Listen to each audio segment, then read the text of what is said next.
আমার ছেলেটা তো এখনো ছোট মানুষ, এখনো তার কাজকর্ম করার সময় হয়নি। বুঝবে বুঝবে, আমি যখন থাকবো না তখন তোমরা ঠিকই বুঝতে পারবে। মৃত্যুর কথা তো আর বলা যায় না, জানি না কবে আল্লাহর কাছে চলে যেতে হবে। ঠিক তখন তোমরা বুঝতে পারবে কত বড় ভুল করেছো। ওই বাড়িতে আমার আর ফিরে যেতে ইচ্ছে করে না। সারাক্ষণ বাবার জ্ঞান জ্ঞানানি আর কথা শুনতে শুনতে আমি ক্লান্ত হয়ে গেছি। বাবারা তো এমনই হয়। বাবাদের কথাতেই বাদ দে। এই দুনিয়ায় সব বাবারাই এসব কথা বলে।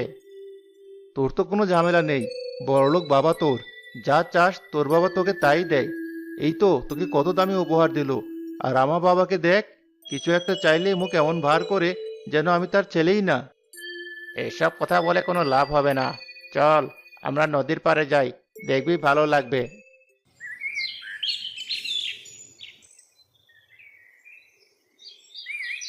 এই দেখ, লাল রঙের অদ্ভুত